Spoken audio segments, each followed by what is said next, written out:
She got promoted over me. Then I found her bra in his office drawer. He said she earned the promotion. But the lace bra I found in his office drawer told a different story. I gave 6 years to that company, loyalty, weekends, everything. And she gave him that.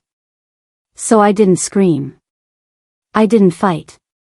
I left a little surprise of my own, right next to hers. My name is Diana Carver. And this is the story of how I burned them both without ever raising my voice. The meeting room felt like a courtroom, and I was about to get sentenced. Reed stood at the head of the table, his expensive suit catching the morning light.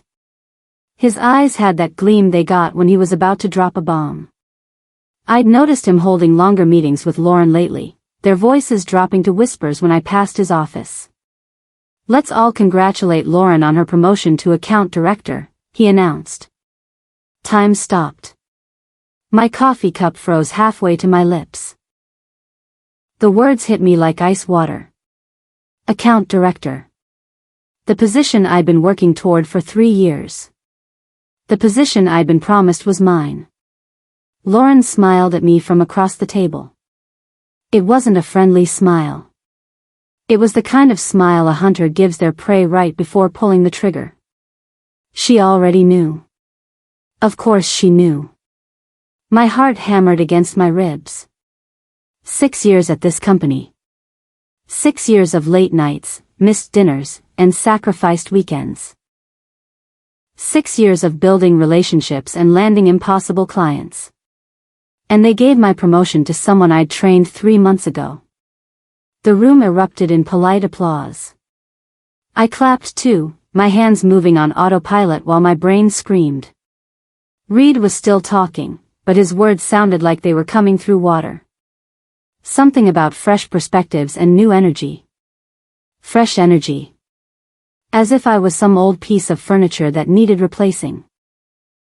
Lauren caught my eye and mouthed, "Sorry," with fake sympathy. I wanted to throw my coffee at her perfect face. I stumbled back to my desk in a daze.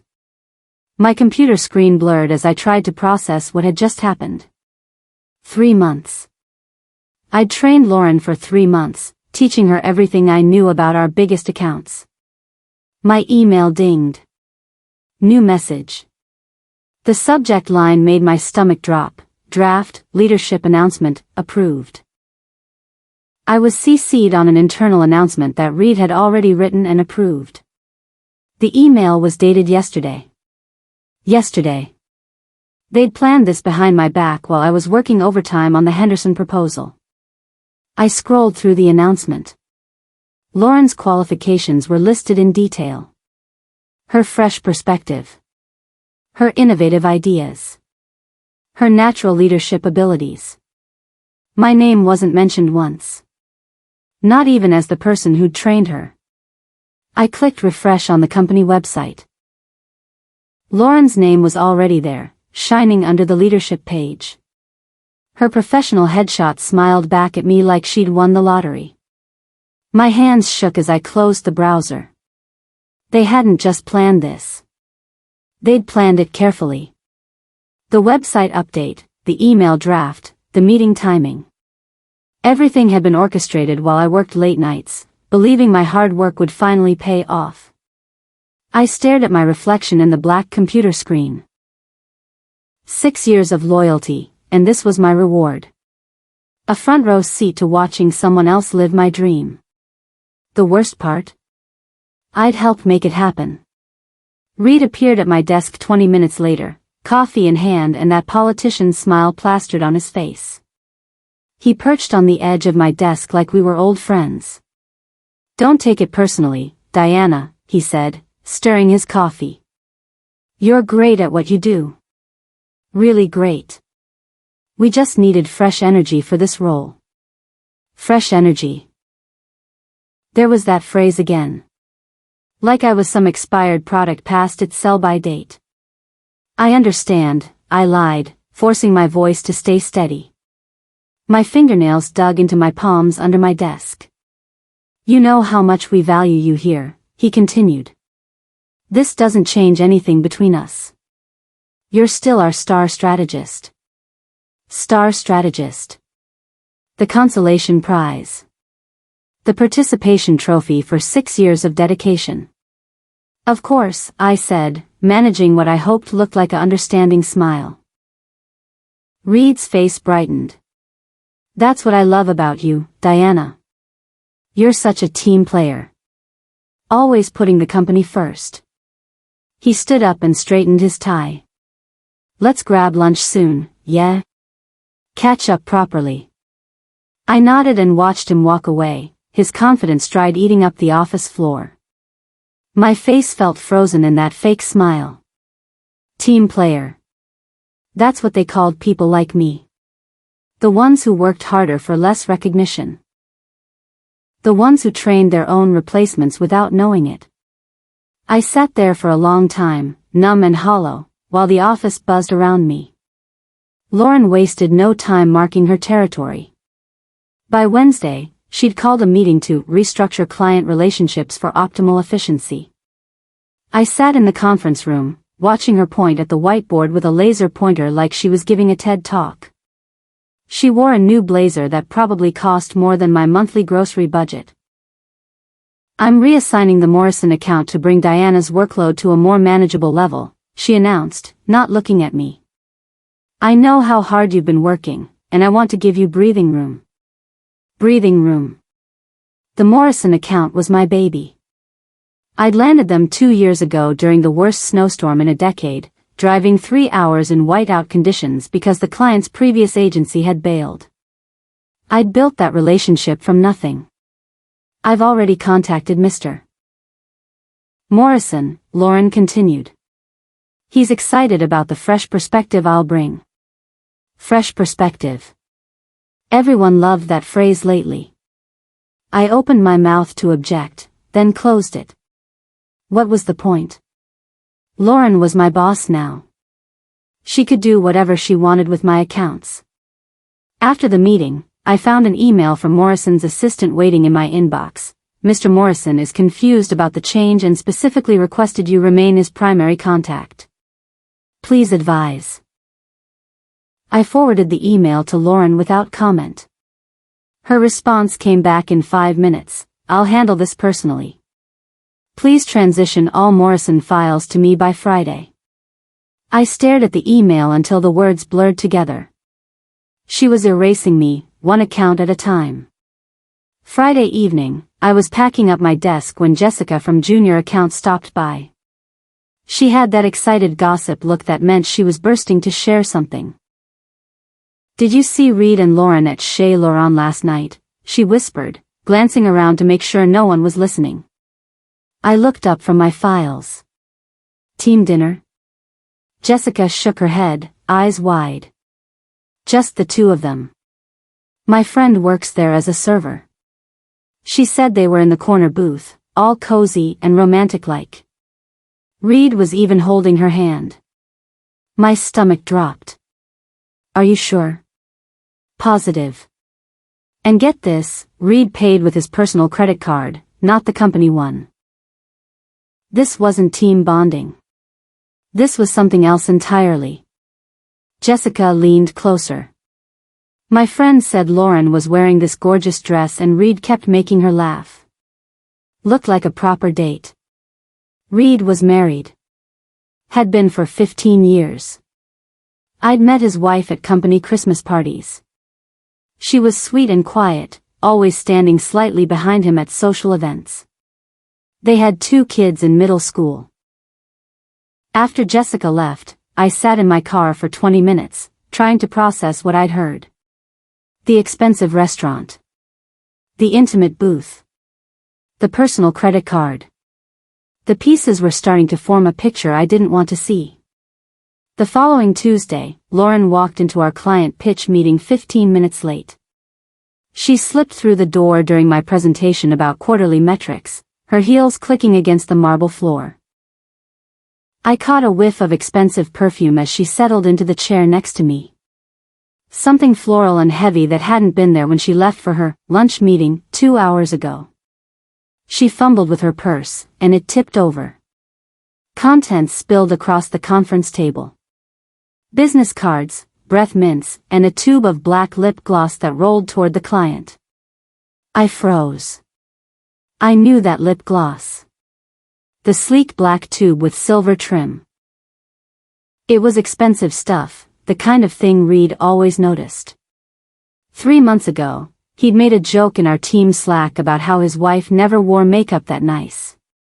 He'd posted a photo of the exact same brand and laughed about how some women know how to make an effort. Now Lauren was wearing it. She scooped up her things quickly, cheeks flushed pink.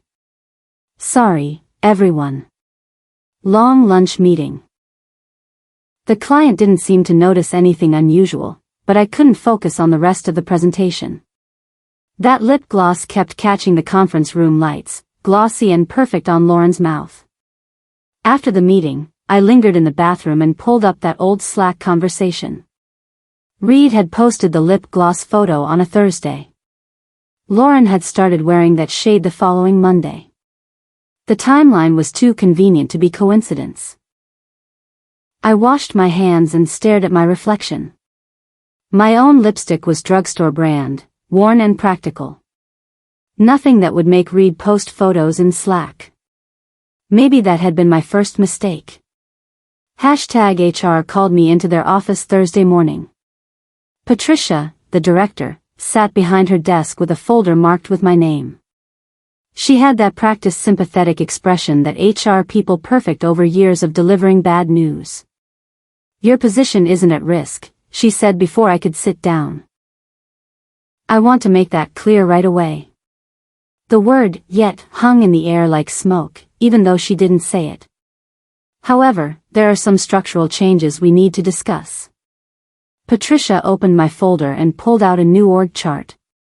Moving forward, you'll be working more closely with Lauren on strategic alignment. Think of it as informal coordination to ensure consistency in our client messaging. My throat felt tight. Informal coordination? Weekly check-ins, collaborative planning sessions. Nothing too formal, but we want to make sure everyone's on the same page with the new leadership vision. Translation: they wanted Lauren to monitor everything I did without the legal complications of an official demotion. Patricia slid a form across the desk. Just sign here acknowledging the new reporting structure. I read through the document carefully. It was all there in corporate speak. My demotion disguised as collaborative leadership optimization. I signed my name with steady hands. Lauren mentioned she'd like to meet with you tomorrow to discuss her vision for the team, Patricia added as I stood to leave. Vision. Everyone had one except me. The next morning, Lauren called me into her new office. She'd already redecorated with plants and motivational posters. A coffee mug sat on her desk that read, "Boss Lady." I hope you'll be supportive of what we're building here, she said, settling behind her desk like a queen on her throne. I smiled until my cheeks hurt. Of course.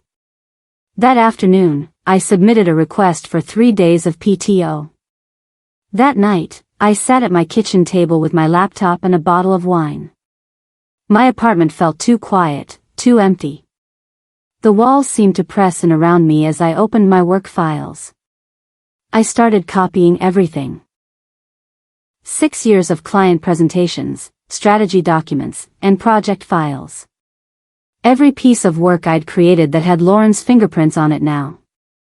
Every account I'd built from the ground up. The external drive I'd bought that afternoon held everything. My insurance policy. I created a new email account. Personal and secure. Something they couldn't monitor or shut down if things went nuclear. As I worked, I thought about all the late nights I'd spent in that office.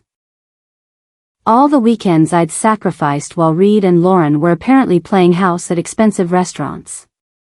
My phone buzzed with a text from my sister. How was work today? I typed back, same as always.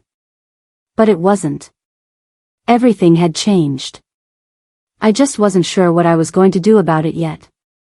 I finished copying the files just after midnight.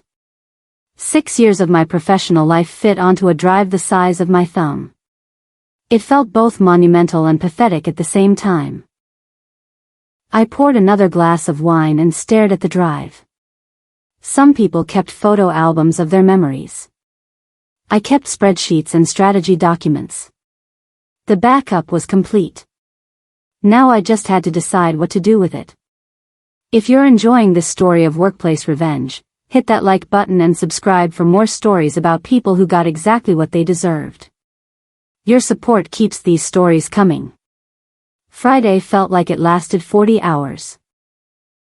I watched the clock crawl toward 5 p.m., knowing I had a problem.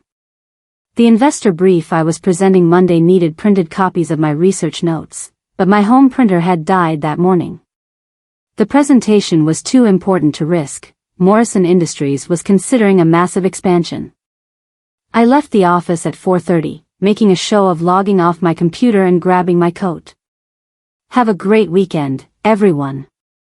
Sunday afternoon, I drove back to the office. I had no choice. The presentation was first thing Monday morning, and I needed those printed notes to look professional. The parking garage was empty except for a few cars belonging to the cleaning crew. My keycard still worked, beeping me through each security door. The office felt different in the silence. Bigger somehow, like a museum after closing time. My footsteps echoed in the hallway as I made my way to my desk. I found the notes in my filing cabinet and fed them through the office printer. 23 pages of charts and analysis that would make or break Monday's meeting. As the machine hummed to life, I noticed Reed's office door was ajar. The cleaning crew must have left it open. I should have walked away. Should have minded my own business and gone home to prepare for Monday's presentation. But something pulled me toward that open door. The office smelled like Reed's cologne and coffee. His desk was neat, papers stacked in perfect piles. Behind his chair, the credenza held family photos and awards. I wasn't snooping. I was just looking. That's when I noticed his desk drawer was slightly open. Just a crack, like something was preventing it from closing completely. Something black was sticking out. My heart started to race. I took a step closer, then another. The office felt too quiet, too still. I reached for the drawer handle, my hands shaking. I pulled the drawer open and my world tilted sideways. Black lace. Delicate and expensive, tangled around a pen holder like it had been shoved there in a hurry. A bra that definitely didn't belong to Reed's middle-aged wife. My breath caught in my throat. I stared at the lace, my brain trying to process what I was seeing. This was Reed's private desk drawer. His sanctuary. And right beside the bra, stuck to the inside of the drawer, was a yellow sticky note. The handwriting was feminine and familiar. Good luck tonight, L.L. Lauren. The room spun around me. I grabbed the edge of the desk to steady myself, my legs suddenly weak. The pieces clicked together with awful clarity. The late dinners. The lip gloss. The promotion that should have been mine. Lauren hadn't earned that position with her skills or her fresh perspective. She'd earned it on her back. My hands shook as I pulled out my phone. I needed evidence. Proof that this wasn't some sick hallucination brought on by stress and too much wine. The camera flash felt too bright in the dim office. I took 3 photos from different angles, making sure the sticky note was visible. The bra looked obscene in the sterile office lighting, a splash of intimacy in Reed's corporate world. I closed the drawer carefully, exactly how I'd found it. My fingerprints were probably on the handle now, but I didn't care. Some secrets were worth the risk. Walking back to my car, I felt like I was floating. Or drowning. The parking garage security camera recorded me leaving at 6:47 p.m. Just an employee working late again. But I wasn't just Diana anymore. I was Diana with ammunition. I didn't scream when I got home. I didn't cry or throw things or call my sister to vent.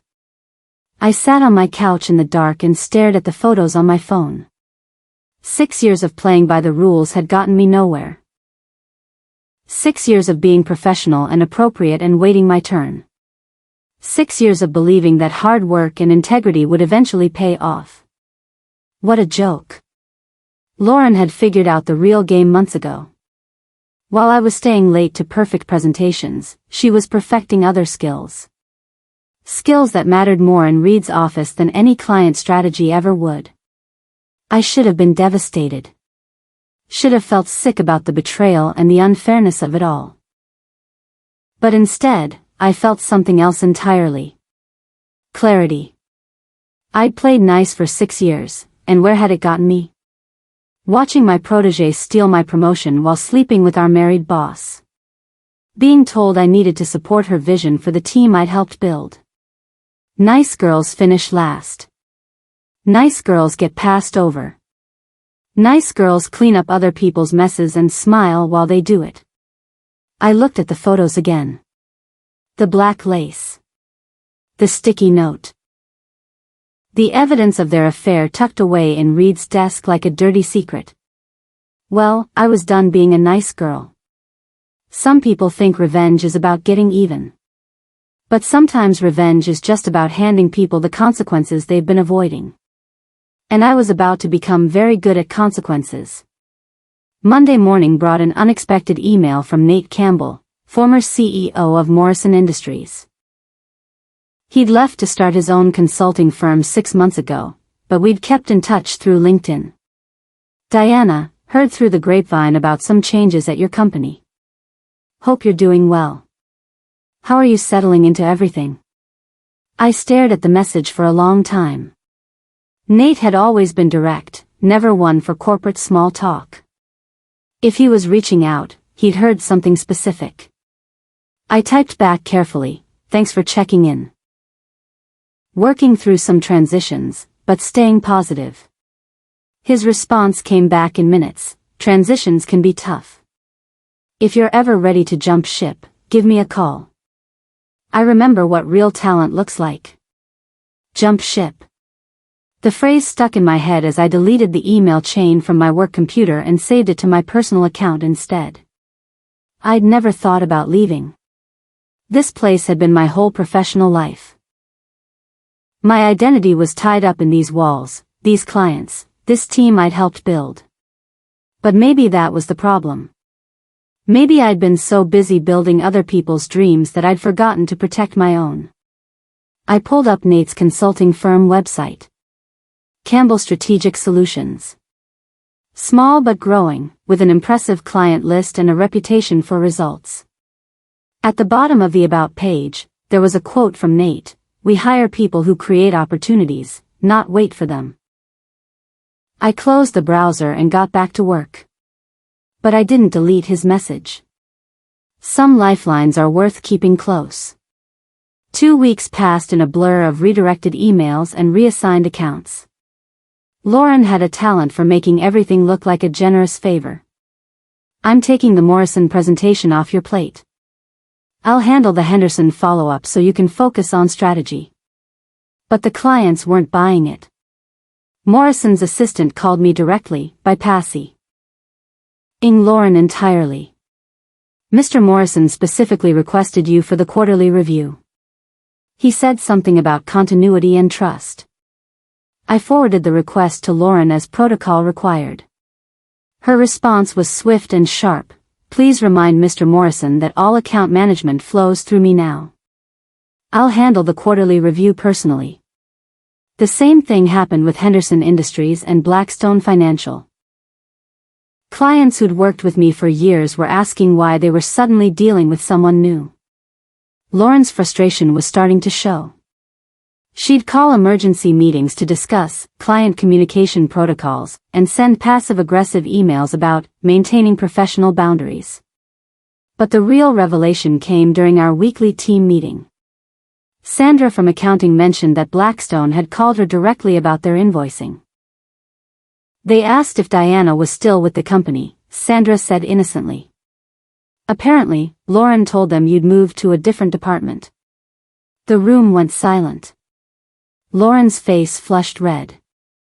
There must have been some miscommunication. But I knew better. She'd been telling clients I was no longer available, hoping they'd transfer their loyalty to her. Instead, they were questioning why their trusted account manager had suddenly disappeared. After the meeting, Blackstone's CFO called me directly. "Is everything okay over there?" Lauren seems inexperienced for an account our size. I chose my words carefully. Leadership is making some strategic changes. I'm sure everything will settle soon. What kind of changes? He pressed. I paused, weighing my options. Perhaps that's something you should discuss with Lauren directly. He hung up with a promise to do exactly that. I started keeping a journal. Not the emotional kind where I wrote about my feelings, but a clinical documentation of every slight, every bypassed protocol, every questionable decision.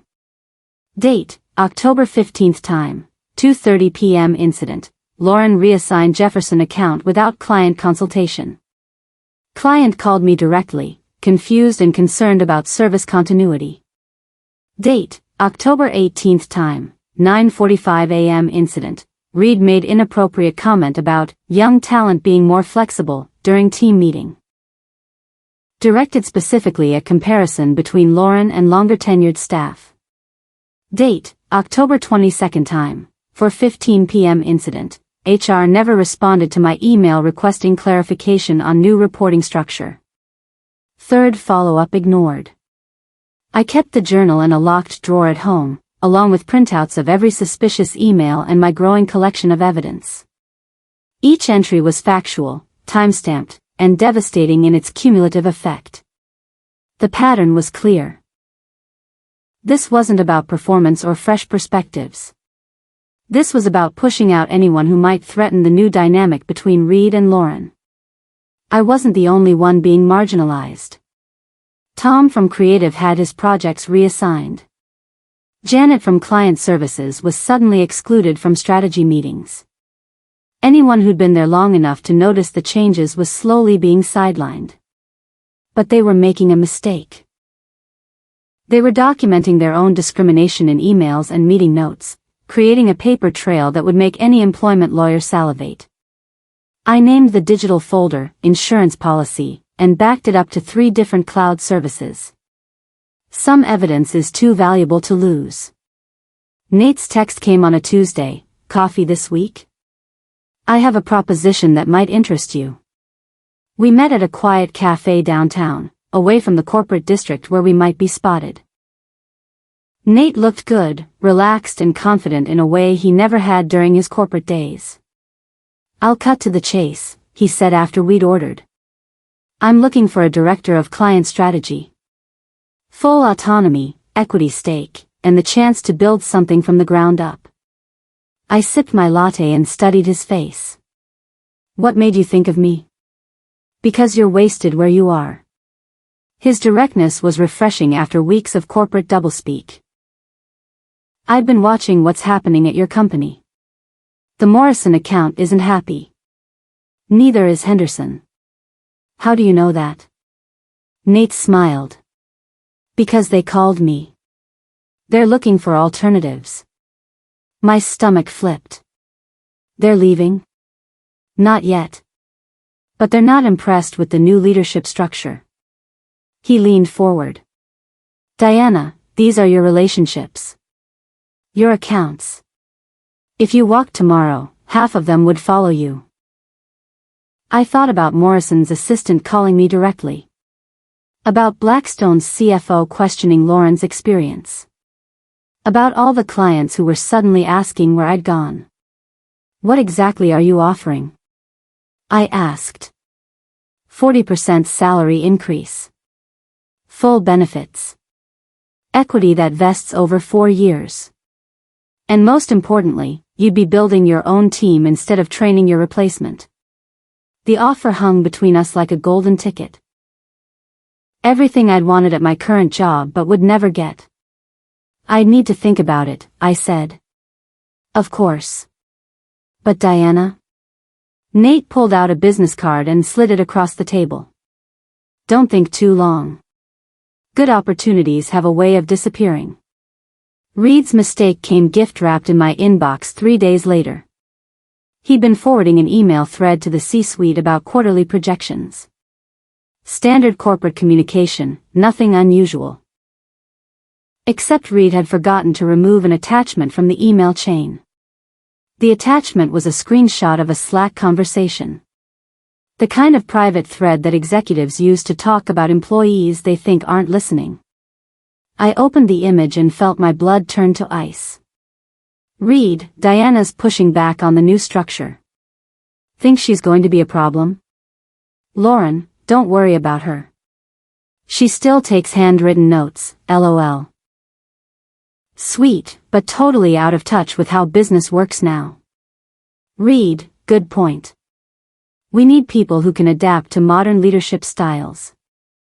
Lauren, exactly. Some people just get stuck in the past. Diana's great at what she does, but she's not leadership material. The timestamp showed the conversation had happened 2 days after my promotion was announced. While I was still processing the betrayal, they were already plotting my marginalization. Old school. Dinosaur. Too irrelevant to matter. I screenshot the image and saved it to my insurance folder. Then I forwarded the original email to my personal account before Reed realized his mistake. 20 minutes later, I got a call from Patricia in HR. Diana, I received something concerning that I think you should know about. Her voice was tight with professional embarrassment. What kind of something? An email thread that was forwarded to the executive team by mistake. It contained some inappropriate commentary about staff members. She'd seen it too. Reed had just handed HR a smoking gun. I see, I said carefully. We'll be conducting a review of workplace communication standards, Patricia continued. I want you to know that this kind of language doesn't reflect company values. After I hung up, I sat back in my chair and smiled for the first time in weeks. Reed had just documented his own bias in writing and sent it to the entire C-suite. Some people really do dig their own graves. Nate's offer letter arrived the next morning, as if the universe had perfect timing. Director of Client Strategy, Campbell Strategic Solutions. 40% salary increase. Full health benefits. Equity options. And most importantly, the respect I'd been denied for months. I read through the terms twice, then set the letter aside without signing it. Not yet. I had one more move to make before I walked away from this chess game. The revenge was sweet, but it wasn't complete. Reed and Lauren had humiliated me professionally, destroyed my trust, and tried to erase my contributions to the company I'd helped build. They deserved consequences. Real ones. The kind that would follow them to their next positions and remind them that actions have prices. I opened my insurance folder and reviewed the evidence I'd collected. The restaurant photo. The bra in Reed's drawer. The discriminatory Slack messages. The pattern of retaliation and favoritism. Separately, each piece was concerning but not necessarily damning. Together, they painted a picture of sexual harassment, workplace discrimination, and ethical violations that would make any employment lawyer's eyes light up. But I wasn't interested in lawsuits or legal battles. I wanted something more elegant. More poetic. I wanted them to destroy themselves. And I knew exactly how to make that happen. The offer letter went into my desk drawer, unsigned but ready. After 6 years of playing defense, it was time to go on the offensive. Some games are worth finishing. Sunday evening, I sat at my kitchen table with a manila folder and a sense of purpose I hadn't felt in months. Inside the folder, I arranged my evidence like pieces of a puzzle. The photo of the black lace bra, clear and undeniable in Reed's desk drawer. The sticky note with Lauren's handwriting wishing him luck. The discriminatory Slack messages where they called me a dinosaur who didn't matter. I printed everything on high-quality paper. Professional presentation, just like the client proposals I'd perfected over 6 years. The only difference was that this presentation would ruin 2 careers instead of building one. On a clean sheet of paper, I typed a simple cover note: anonymous incident report, urgent review requested. Evidence of inappropriate workplace relationship and discriminatory practices requiring immediate attention. No signature. No fingerprints except on the folder itself, which was generic enough to have come from anywhere in the office. I sealed everything in the manila folder and wrote, "Confidential, HR Director," in block letters across the front. The next morning, I arrived at the office early. The cleaning crew was just finishing up, their carts still in the hallway outside Reed's office. Perfect timing. I slipped into Reed's office, my fingers trembling slightly as I reached for the desk drawer. The bra was still there, now joined by a few loose papers and some breath mints. My heart hammered against my ribs, but I didn't flinch. This was justice. Not revenge, justice. I placed my evidence folder carefully in the drawer, right where I'd found Lauren's lingerie. My hands were steadier now, guided by a cold sense of purpose. They'd hidden their secret in that drawer. Now their secret would destroy them from the same hiding place. I closed the drawer and walked back to my desk, adrenaline coursing through my veins. Some gifts are best delivered anonymously. I handed my resignation letter to Patricia at exactly 9 a.m. on Wednesday morning. 2 weeks' notice, professional transition plan included, no explanation beyond, pursuing new opportunities. Patricia read it twice before looking up at me. "This is unexpected. Is this about the recent organizational changes?" "I've been offered a position that's a better fit for my career goals," I said diplomatically. "Can we discuss a counteroffer?" "You're a valuable asset to this team." Valuable asset. 3 weeks ago, I was too old school to matter. Funny how perspectives change when people realize they're about to lose something. "I've already accepted the other position," I lied smoothly. "I'm committed to ensuring a smooth transition for my clients." An hour later, Lauren cornered me in the break room. She was trying to look sympathetic, but I could see the satisfaction in her eyes. "I heard about your resignation," she said, stirring sugar into her coffee. "I thought you'd last longer here." I poured myself tea and smiled. Some opportunities are too good to pass up. "What kind of opportunities?" "The kind where experience is valued over other qualifications." Her stirring stopped.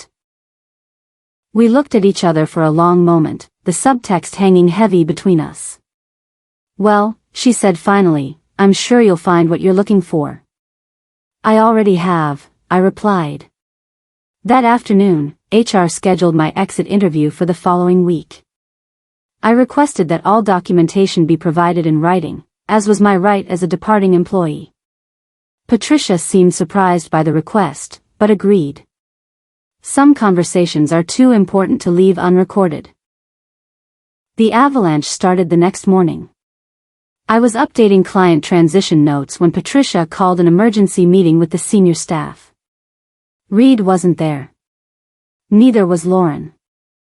"I need to inform you that we're conducting an immediate ethics review," Patricia announced to the confused faces around the conference table. "IT has been instructed to preserve all digital communications and restrict access to certain accounts." Tom from Creative raised his hand. "What kind of ethics review?" "I can't discuss specifics, but we've received credible allegations of policy violations that require investigation." My phone buzzed with a text from Jessica, the junior account manager. "Reed's computer is locked. Security escorted him out this morning." I kept my face neutral while my heart raced. The manila folder had found its target. An hour later, Lauren was called into HR. She emerged 20 minutes later, her face pale and shaken. She grabbed her purse and coat without speaking to anyone. By lunch, an email went out from the CEO, effective immediately. "All sensitive client communications and internal documents are under legal hold. Please direct any questions to HR or legal counsel. I spent the afternoon fielding calls from confused clients who'd heard rumors about leadership changes. I assured them that their accounts would be handled professionally during the transition. Morrison's assistant called me directly. Mr. Morrison wanted me to ask if you'd be interested in handling his account personally when you start your new position. I'll have to check on any non-compete restrictions, I said carefully. He said to tell you that your reputation means more to him than any corporate politics. After I hung up, I realized I was smiling. Reed and Lauren had spent months undermining my relationships with clients. But loyalty runs deeper than organizational charts. Reed's wife posted on Facebook that evening. I saw it while scrolling through social media, a simple status update that said more than any official statement could. Sometimes silence says everything you need to know about a person's character. The post had dozens of supportive comments from friends and family. Reed wasn't tagged, but everyone knew who she was talking about. By the next morning, she'd changed her profile photo to just her and the kids. Reed was cropped out completely, like he'd never existed in their family pictures. That afternoon, Reed's LinkedIn profile changed to "Open to New Opportunities." His bio, which had previously highlighted his 15 years at our company, now emphasized his diverse leadership experience and adaptability in changing markets. Corporate speak for unemployed and desperate. Lauren's profile disappeared entirely. Either she deleted it or made it private, erasing any trace of her professional presence online. I checked the company website. Both of their photos had been removed from the leadership page. Reed's replacement was listed as interim CEO, while they conducted a search.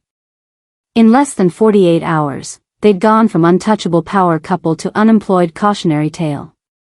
The manila folder had done its job perfectly.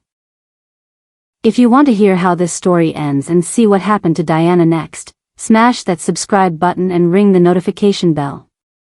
Justice stories like this one take time to research and tell properly, so your support means everything. Lauren's name vanished from the company website on Friday. Her email auto-reply simply said she was no longer with the organization and directed inquiries to Patricia in HR. Her Slack account showed as deactivated, her desk cleared out over the weekend. Tuesday morning, I was walking to my car when I saw her. Lauren stood by a beat-up Honda in the visitor parking section, fumbling with her keys. Gone was the confident stride and designer blazer. She looked smaller, deflated, wearing jeans and a wrinkled t-shirt.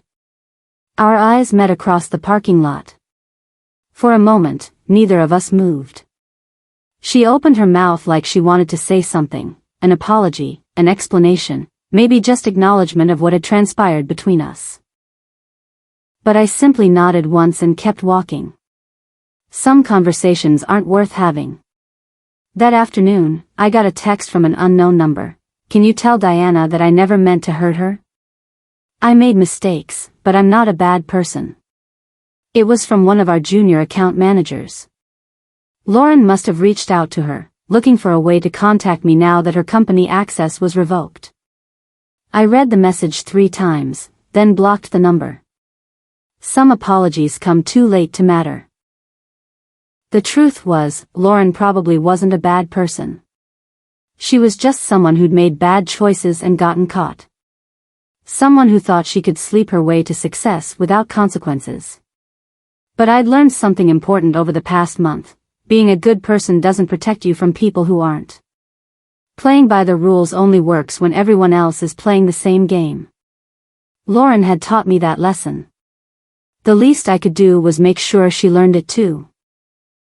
My first day at Campbell Strategic Solutions felt like stepping into sunlight after months in a cave. The office was smaller but brighter, with floor-to-ceiling windows and actual art on the walls instead of motivational posters. My business cards read VP of Client Strategy, in clean, professional font. Nate introduced me to the team, emphasizing my experience and the relationships I was bringing with me. No mention of fresh perspectives or innovative approaches. just respect for what I'd already accomplished. By lunch, 3 clients had signed onboarding agreements. Morrison Industries was first, followed by Henderson Financial and Blackstone Consulting. My reputation had preceded me, just like Nate predicted. I told you they'd follow, Nate said, setting a bottle of champagne on my desk along with a handwritten welcome card. The card made me smile, to new beginnings and old friends. Thanks for taking the leap. I opened my laptop and started building something that was actually mine. No hidden agendas, no office politics, no watching my back for people who were supposed to be on my team. Just work. Real work. The kind that mattered. That evening, I called my sister to tell her about the new job. You sound different, she said. Happier. I feel different, I admitted. What changed? I thought about the question for a long moment. I stopped trying to be nice to people who weren't nice to me. It was the best career advice I'd ever given myself. 3 months later, a recruiter called me about a reference check. I have a candidate applying for a junior strategist position, she explained. Lauren Mitchell. She listed you as a former colleague. I paused, pen hovering over my notepad. Lauren's name brought back memories of lace lingerie and sticky notes, of stolen promotions and discriminatory Slack messages. I remember Lauren, I said carefully. She spoke very highly of her time working with you. Called you a mentor. Mentor. The irony was almost funny. What specifically would you like to know? I asked. Her work quality, reliability, professional conduct. The usual character assessment. I chose my words carefully. Lauren is ambitious. Very bold in her approach to client relationships. She's not afraid to take unconventional paths to get what she wants. The recruiter scribbled notes. Any concerns about her professional conduct? I think any company would want to do very thorough background checks before bringing her onto their team, I said diplomatically. Especially if she'd be working closely with senior leadership. I see. Would you recommend her for a client-facing role? I thought about Morrison Industries, currently thriving under my management at Campbell Strategic. About Henderson Financial, who'd thanked me personally for the smooth transition. About all the relationships that had survived Lauren's attempted takeover. I think she'd be better suited for a role with very clear boundaries and oversight, I said finally. The recruiter thanked me and hung up. I never found out if Lauren got the job. But I hoped whoever hired her knew what they were getting into. Some references are more educational than others. 6 months after I left, I ran into Reed at a networking event downtown. He looked smaller somehow, his confidence deflated like a punctured tire. The expensive suits were gone, replaced by department store business where that didn't quite fit right. Diana, he said, approaching me hesitantly. I heard about your success at Campbell Strategic. Congratulations. Thank you, I replied politely. I also heard that Morrison and Henderson followed you. That's quite a testament to your relationship-building skills. I sipped my wine and waited for him to get to the point. Look, he said, glancing around nervously, I know things ended badly at the old place. I want you to know that I never meant for it to get personal.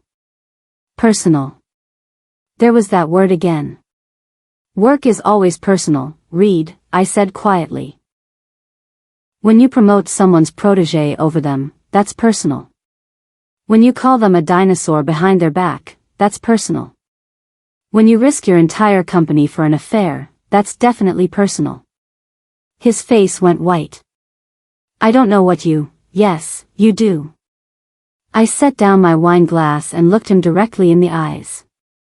You know exactly what you did. And you know exactly what it cost you. We stood there for a moment in silence, the noise of the networking event swirling around us. I didn't destroy Reed and Lauren, I said finally. I just opened the drawer and let the truth do the rest. He opened his mouth to respond, then closed it again. "Enjoy the rest of your evening," I said, and walked away. People always say work isn't personal. That business is business and you shouldn't take office politics to heart. They tell you to be professional, to turn the other cheek, to rise above the pettiness. But when someone steals your career for a secret they thought no one would find, it becomes very personal indeed. I didn't ruin Reed and Lauren. I just opened the drawer and let the truth do the rest. Sometimes the best revenge is simply letting people face the results of their own choices. And sometimes, justice looks like a manila folder in a desk drawer, waiting patiently for the right moment to change everything. Thanks for following my journey to the end. If this story of workplace justice resonated with you, show some love by hitting that like button, subscribing for more revenge stories, and sharing this with anyone who's ever felt undervalued at work. Your support means everything and helps me bring you more stories about people getting exactly what they deserve.